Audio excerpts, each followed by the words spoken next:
വർഗീയ പരാമർശത്തിൽ മന്ത്രി സജി ചെറിയാനും CPM-നുമെതിരെ മുസ്ലിം ലീഗ് 4 വോട്ടിനു വേണ്ടി വർഗീയ ധ്രുവീകരണം ഉണ്ടാക്കാനുള്ള ശ്രമമാണ് നടക്കുന്നതെന്ന് സാദിഖ് അലി തങ്ങൾ പറഞ്ഞു. ഒരു ജനവിഭാഗത്തെ ലക്ഷ്യം വെച്ചുള്ള പ്രചരണമാണ് നടത്തുന്നത് എന്നും മലയാളിയുടെ മണ്ണിൽ വർഗീയത ചെലവാകില്ലെന്നും കുഞ്ഞാലിക്കുട്ടി പ്രതികരിച്ചു. വരാനിരിക്കുന്ന തെരഞ്ഞെടുപ്പിൽ മതധ്രുവീകരണത്തിന് ആസൂത്രിതമായ ശ്രമം നടക്കുന്നുവെന്ന് സമസ്ത നേതാവ് സത്താർ പന്തലൂർ പറഞ്ഞു.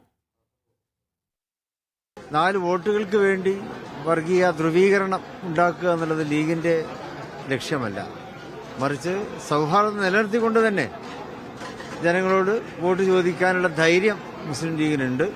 അതില്ലാത്തവരാണ് അതും ഇതൊക്കെ പറഞ്ഞുകൊണ്ട് രംഗം വഷളാക്കാൻ ശ്രമിക്കുന്നത്. ഒരു പ്രത്യേക ജനവിഭാഗത്തെ ടാർഗറ്റ് ചെയ്ത് വർഗീയത പറഞ്ഞുകൊണ്ടിരിക്കുകയാണ്.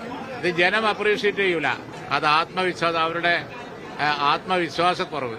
ഒരു ഇലക്ഷനെ ഇനി വരാൻ പോകുന്ന ഇലക്ഷനെ നേരിടാനുള്ള ആത്മവിശ്വാസ കുറവാണ് പ്രകടമാക്കുന്നത്. വെള്ളാപ്പള്ളി നടേശനാണ് ഇത്തരം പരാമർശങ്ങളോട് തുടക്കം കുറിച്ചത്.